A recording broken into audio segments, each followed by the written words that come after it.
آگے کچھ شوہر پر حقوق جو اللہ پاک نے حقوق دیے ہیں وہ کیا ہیں۔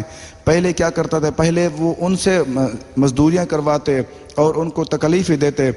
اسلام نے کتنا پیارا درس دیا، اسلام نے بہت زیادہ اچھی چیزیں سکھائی جو چیزیں پہلے لوگوں کو نہیں پتہ تھی، بلکہ ان کے خلاف جو کرتے تھے اسلام نے بہت زیادہ حقوق سکھائے۔ عورت کے کیا حقوق ہیں مرد کے حوالے سے؟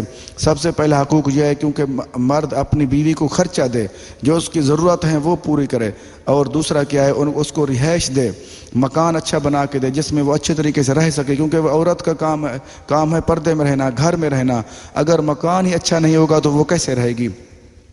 اور تیسرا حقوق کون سا؟ اچھے طریقے سے اس کے ساتھ گزارا کرے، کیونکہ وہ بہترین طریقے سے پیار محبت سے رہنے کی کوشش کرے۔ اور چوتھا کون سا ہے؟ نیک باتوں، شرم و حیا اور پردے کی تعلیم دیتا رہے، اگر اس میں کچھ کمی بیشیاں ہیں اس کو تعلیم دیتا رہے، اس کو چیزیں سکھاتا رہے، اور کیا کرے؟ ان کی خلاف ورزی کرنے پر سختی سے منع کرے۔ اگر کوئی عورت غلط کام کرتی ہے یا کوئی عورت توجہ نہیں دیتی، اپنے خاوند کا خیال نہیں کرتی یا بچوں کی تربیت نہیں کرتی اچھے طریقے سے، پھر اس کو سختی سے منع کرتا رہے، بار بار کہتا رہے، پھر ضرور وہ مان لے گی۔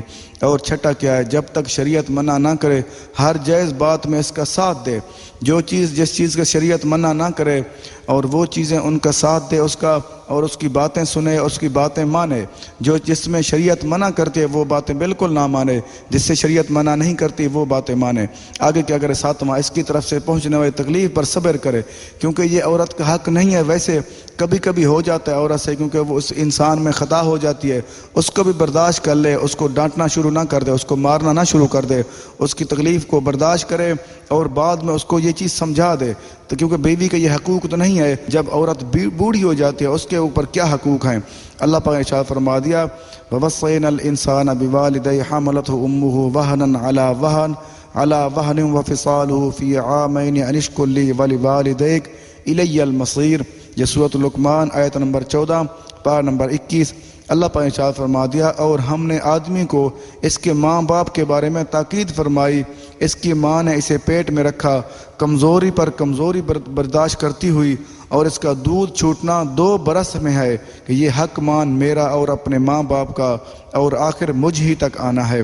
دیکھو اللہ پاک نے کتنا پیارا ارشاد فرما دیا۔ اللہ پاک فرما دیا کہ تمہیں تاکید کرتا ہوں کہ اپنی ماں کا خیال رکھ، کیونکہ آپ نے وضاحت فرما دی کہ ماں کیا کرتی ہے۔ ماں کا خیال اس لیے رکھ کیونکہ اس نے تجھے پیٹ میں رکھا اور کمزوری تکلیف پر تکلیف برداشت کی۔ آگے فرما دیا کہ والدین کا بھی شکریہ ادا کر اور میرا بھی شکریہ ادا کر، کیونکہ تو نے میری طرف ہی آنا ہے، میرے پاس آنا ہے۔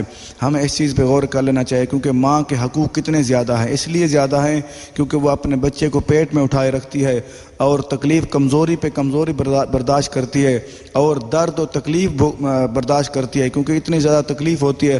اگر کسی عورت سے پوچھا جائے وہ کہتی ہے اتنی مجھے تکلیف ہوتی ہے کہ میرے سامنے میری موت جیسے نظر آ رہی ہے، جیسے میں مرنے والی ہوں، ایسی صورتحال بن جاتی ہے۔ تھوڑا سا ہم اس چیز پہ غور کر لیں، جو اپنی ماں کا خیال نہیں رکھتے یا ان کو تکلیف دیتے ہیں ان کو یہ اس چیز پہ غور کر لینا چاہیے۔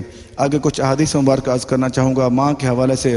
حضرت سیدنا ابو ہریرہ رضی اللہ عنہ سے روایت ہے کہ ایک شخص نے عرض کی کہ یا رسول اللہ صلی اللہ علیہ وسلم، سب سے زیادہ احسان کا مستحق کون ہے؟ تو آپ صلی اللہ علیہ وسلم ارشاد فرمایا تمہاری ماں ہے، اور اس نے پھر پوچھا، پھر فرمایا تمہاری ماں ہے، اور پھر پوچھا، پھر بھی فرمایا تمہاری ماں ہے، اور جب پھر پوچھا پھر فرمایا تمہارا باپ۔ اس کا مطلب یہ ہے کہ 3 مرتبہ پوچھنے سے آپ نے فرما دیا کہ تمہاری ماں احسان کے مستحق، کیونکہ وہ ایک کمزور ہوتی ہے عورت، کیونکہ وہ اس کا اور خیال کرنے والا کوئی نہیں ہوتا۔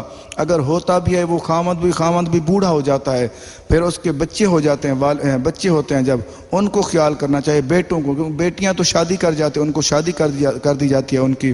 بیٹوں کا سب سے زیادہ حق ماں کا ہے، ماں کی خدمت کا، احسان کا ہے۔ باقی اگر وہ حکم کی بات کی جائے، وہ حکم باپ کا مانا جاتا ہے۔ اگر اسلام نے یہ حکم دیا ہے کہ باپ کا حکم مانا جائے، ترجیح دی جائے۔